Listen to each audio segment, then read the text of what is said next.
Oremos. Querido Señor, muchas gracias porque podemos estar aquí delante de tu presencia, vivos, Señor, y con salud para poder estar en tu templo. No solo para escuchar alabanzas y cánticos que ascienden a tu trono, sino también para escuchar una porción de tu palabra y que podamos salir de aquí llenos de tu Espíritu Santo, Señor. Bendícenos al abrir tu palabra y que todo salga conforme a tu voluntad. En el nombre de Jesús, amén.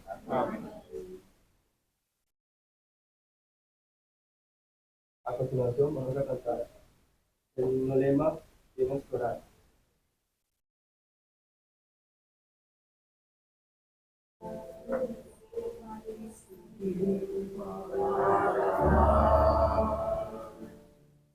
Y no encuentras coraje para continuar.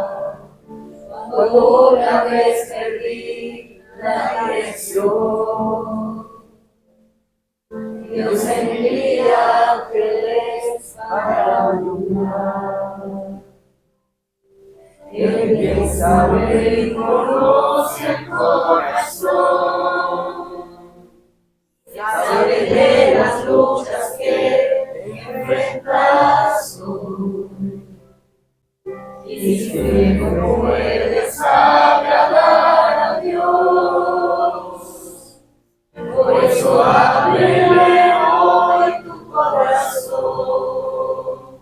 Tienes que orar y confiar en el nombre de Jesús. Te liberará.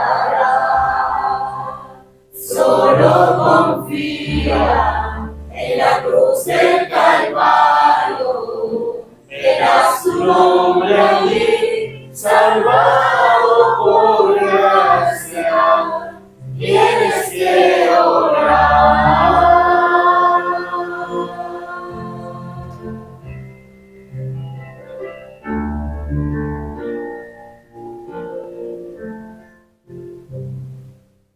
Cuando la fe parece que va a acabar y no encuentras coraje para continuar, cuando otra vez perdí la dirección, Dios envía ángeles para ayudar.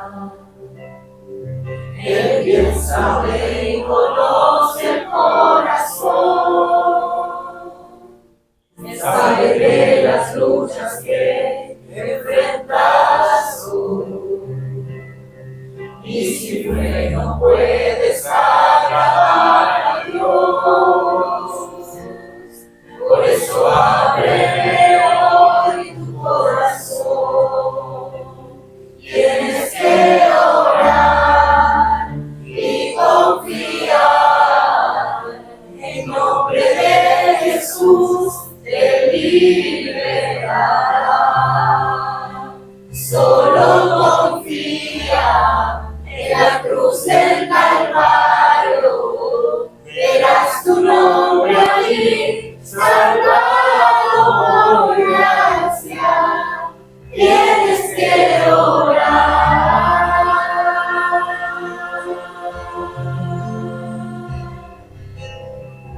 Conoce a aquel que llora vida, es Jesús,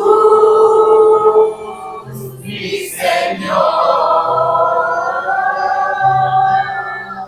Él te sostiene con su mano poderosa, por amor nos salvó.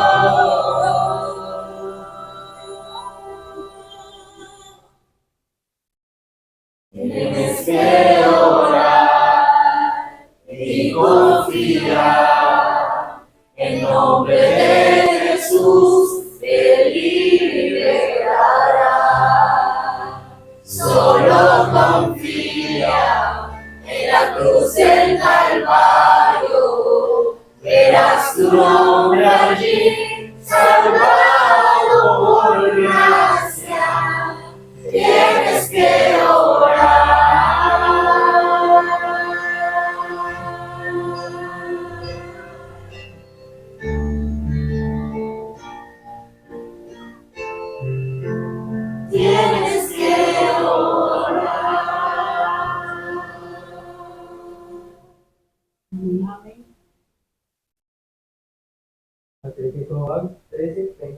34-35.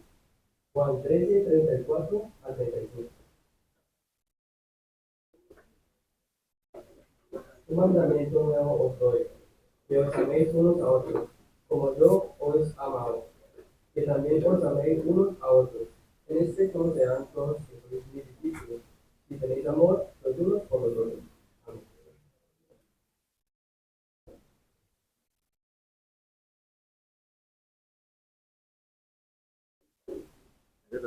¿Ya?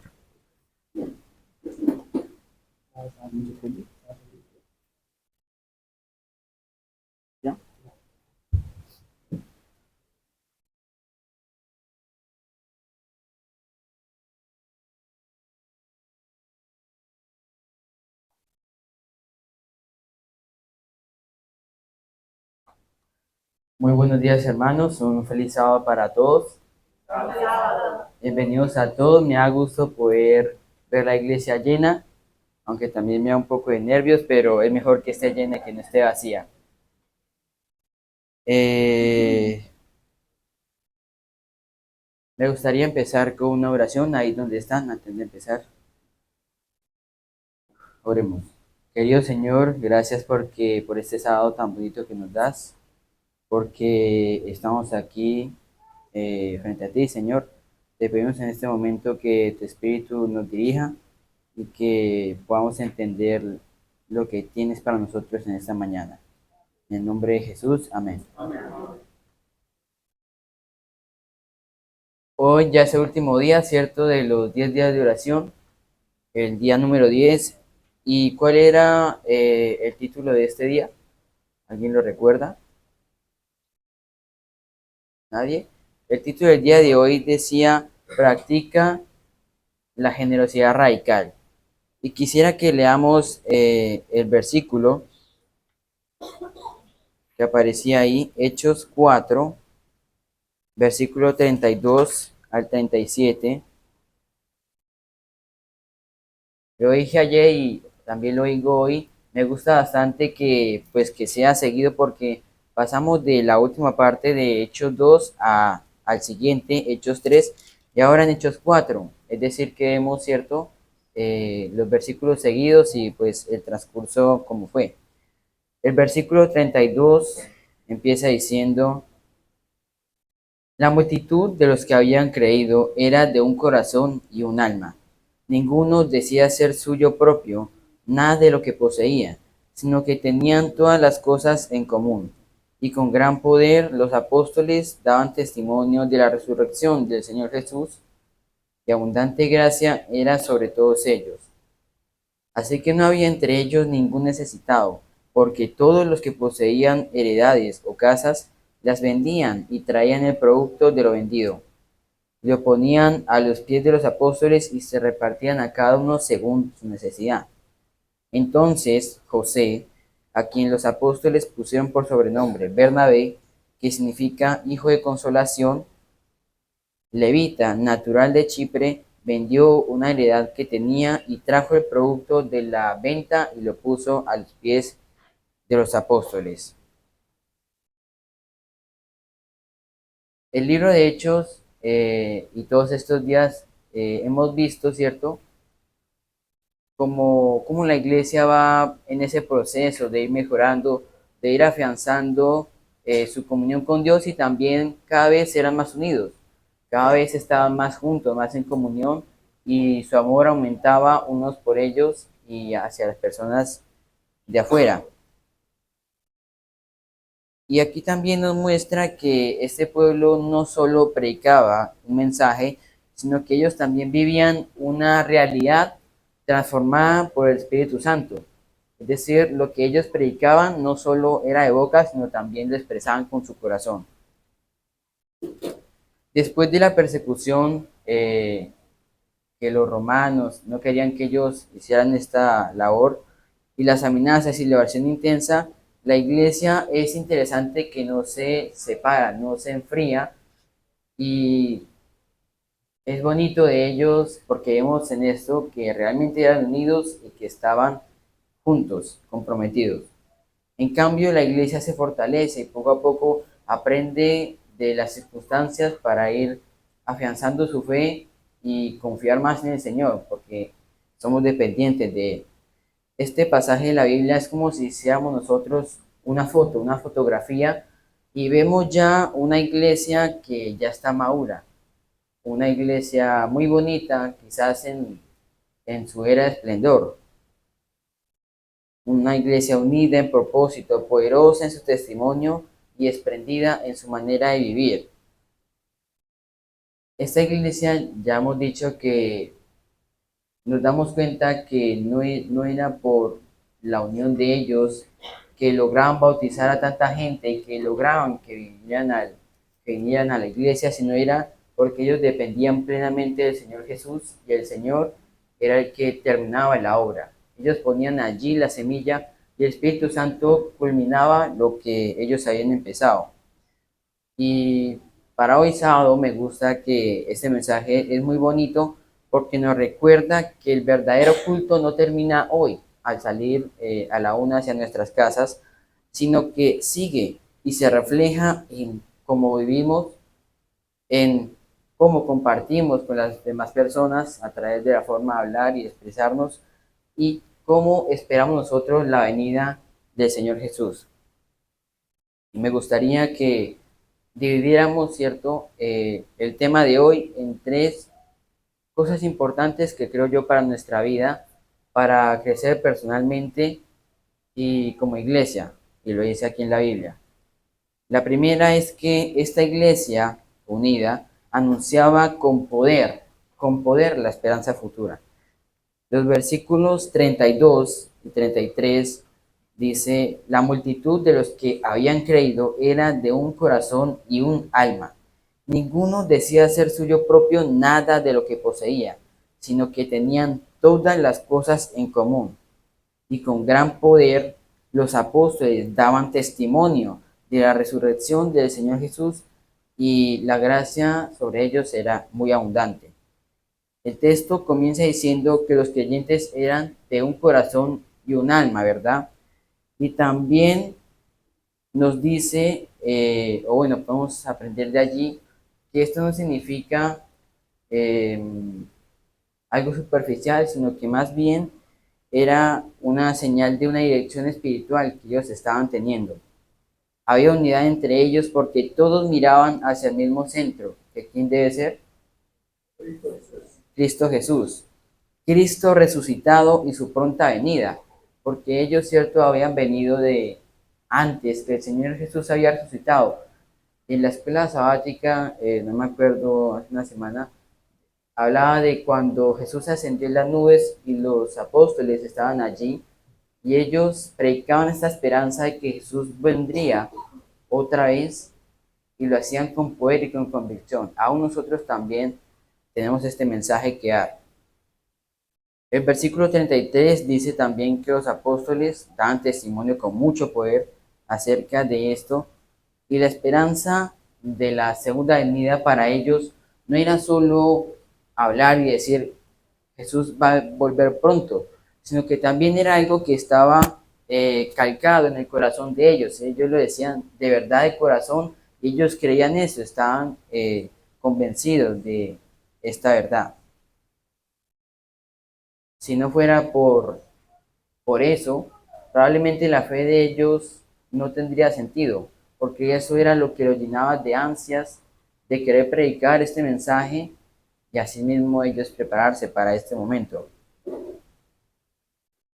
Y aquí hay una pregunta que dice, ¿qué relación hay entre la unidad de la iglesia y el poder con el que se anunciaba el mensaje?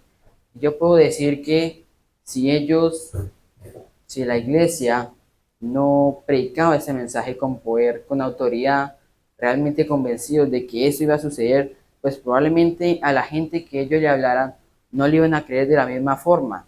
Porque si yo voy y le hablo a una persona tal vez tímido o como no tan convencido de lo que estoy diciendo, si yo mismo no me lo creo, ¿cómo quiero que esa persona luego me crea a mí? Y así mismo crea en el mensaje, ¿cierto? Y esto también influye en nuestra unidad, en la manera en que ellos reciben el mensaje de esperanza. No solo en ese aspecto, sino también en nuestra forma de hablar. Si nosotros hablamos de la venida de Jesús o de la profecía y ponemos una cara de miedo, ¿cree que a ellos les va a ser feliz? No, ¿cierto?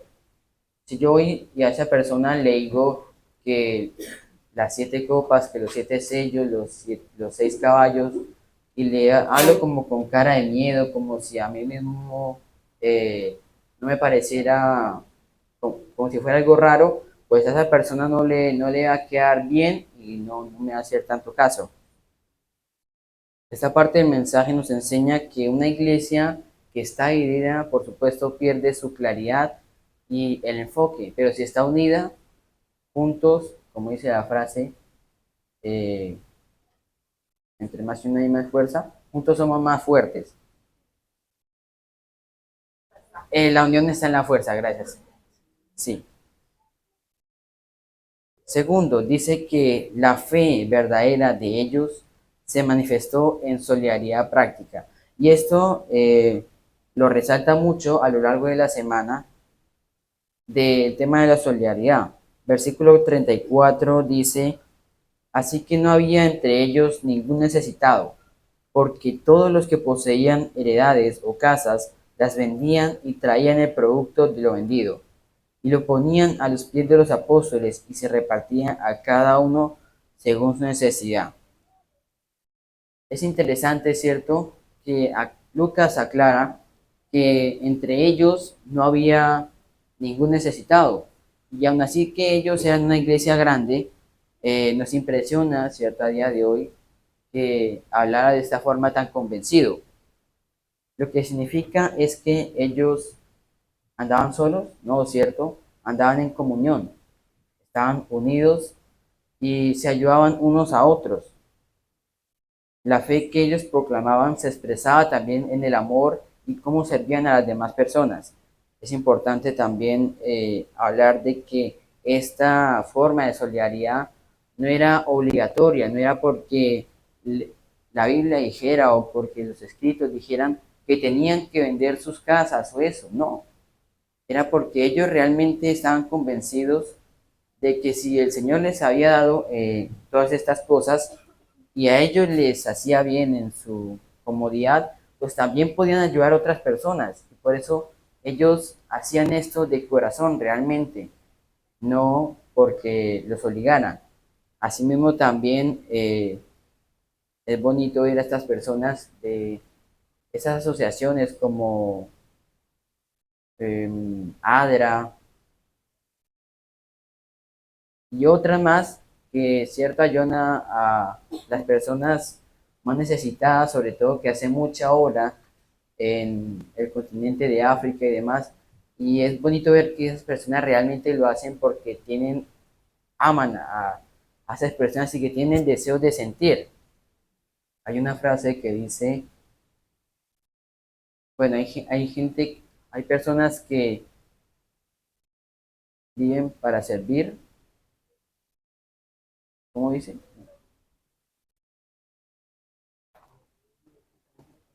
Que el que no sirve para vivir,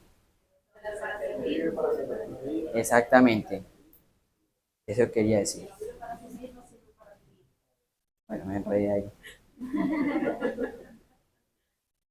Claramente, cierto, hoy no, por la época y por las circunstancias, no podemos decir voy a vender mi coche o voy a vender mi casa para dársela a ese hermano, porque pues ya no se hace de la misma forma. Pero, por ejemplo, en la clase de la escuela sabática hoy, estamos mirando cómo ayudar a una persona con mercado, con cosas, y no solo con cosas materiales, sino también podemos ir a cierto donde ellos, y darles una palabra de oración, orar con ellos, darles un mensaje de amor, de esperanza, y que ellos al irnos nosotros se sientan bien, se sientan cómodos, que realmente alguien los ama y los ve, se hacen sentirse vistos.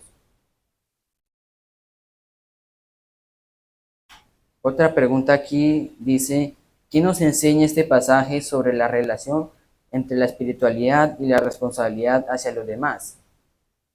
Y también me gustaría decir que si nosotros, ¿cierto?, tenemos este hábito, esta responsabilidad de tener nuestro culto diario, nuestra comunión con Dios, si tenemos esta responsabilidad de no enfriarnos, de no apagarnos, y también los que trabajan para sostenerse y eso también tienen la necesidad de trabajar y la forma de vivir, pues también deberíamos sentir esa responsabilidad de que al ver una persona que está en necesidad, que está pasando por un mal momento, también ayudarlos, no dejarlos ahí, sino como dije, ir a llevarles una palabra de esperanza y cariño.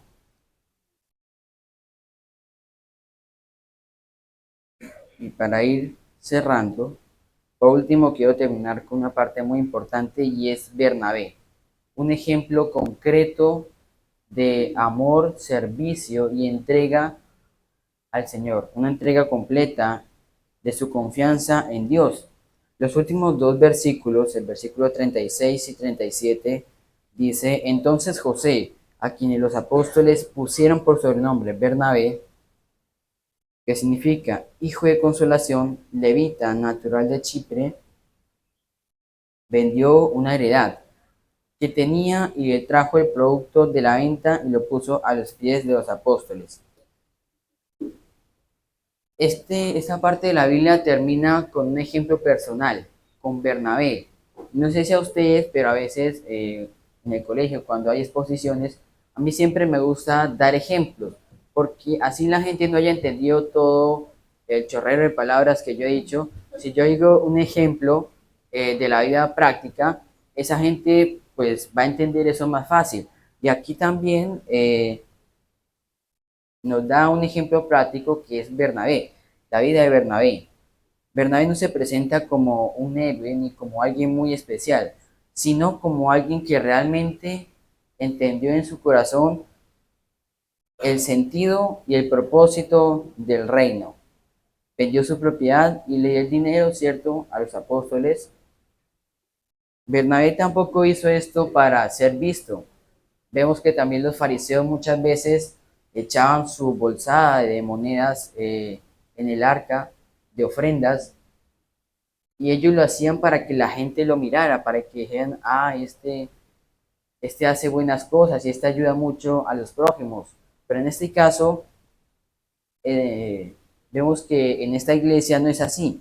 La gente no lo hace por verse vista y Bernabé no lo hace para ser visto, sino porque realmente confiaba en Dios y porque sabía que si para él le producía felicidad tener un lugar donde dormir, donde poder vivir, también podía hacerlo para otras personas y lo hacía con amor y entrega.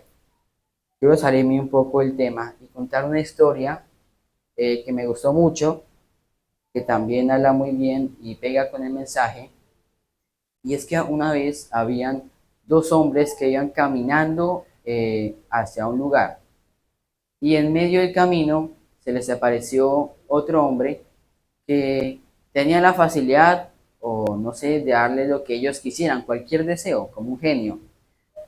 Y dice la historia que cuando el hombre les dijo, los dos, bueno, pidan algo y el que alguien va a pedir de primeras y el que pida de últimas va a recibir el doble del que pida de primeras. O sea que si el primero pedía 5 euros, el segundo iba a recibir 10.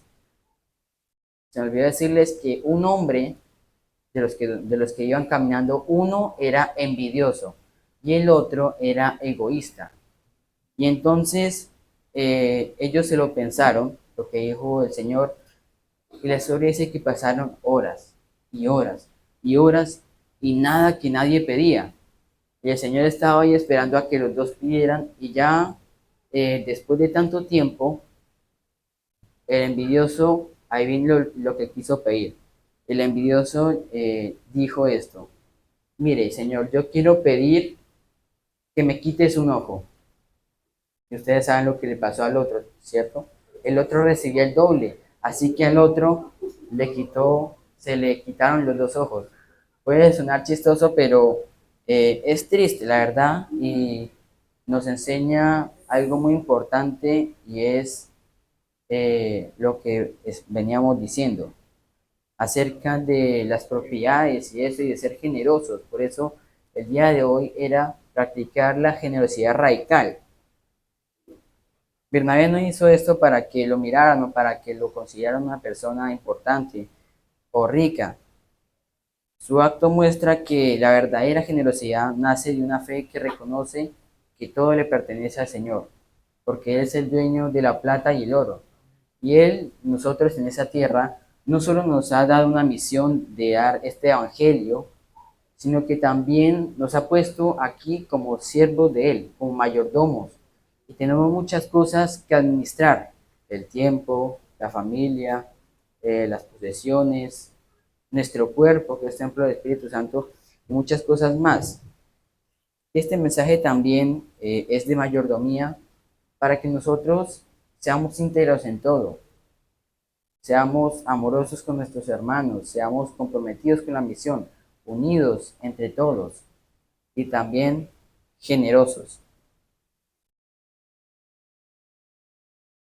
Bernabé también nos recuerda que la entrega no empobrece al creyente.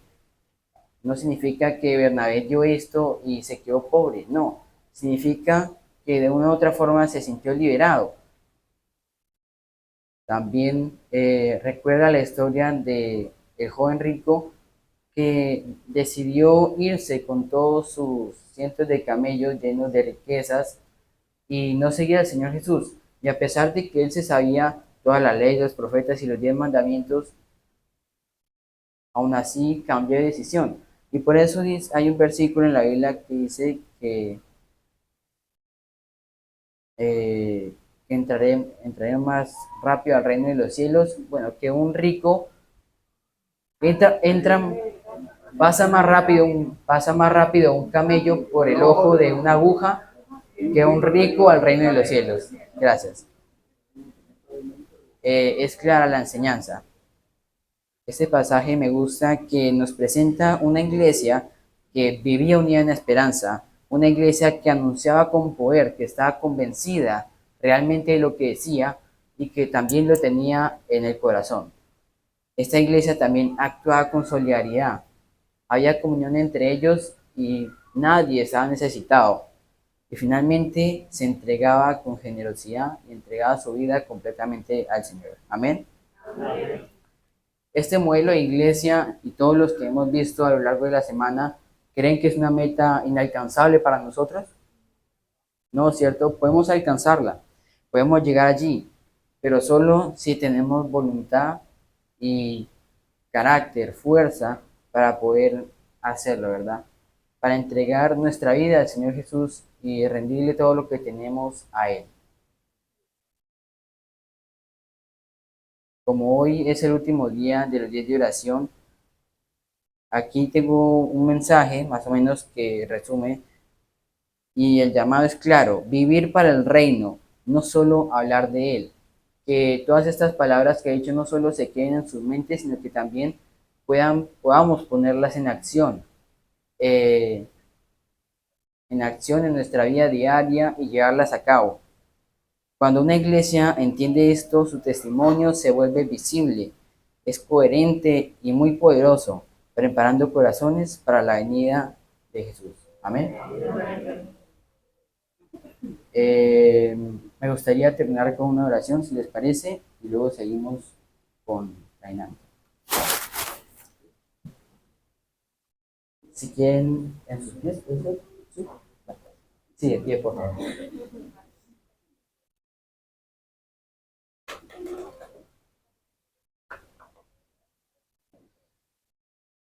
Querido Señor, gracias porque cada año tenemos esta oportunidad de los 10 días de oración. Un programa muy especial para poder personalmente ampliar nuestra conexión contigo a través de la oración y el estudio de tu palabra. Y también como iglesia para que podamos aprender de modelos pasados que tú nos dejaste en la Biblia, como esta iglesia de fieles creyentes, Señor. Aunque ellos sufrían dificultades y problemas, aún así eran unidos, fuertes, y su mensaje era poderoso, Señor. Ayúdanos también a poder llegar a ese punto en el que nuestro mensaje sea visible para todos y que pueda llegar hasta los confines de la tierra. Guárdanos en el nombre de Jesús. Amén.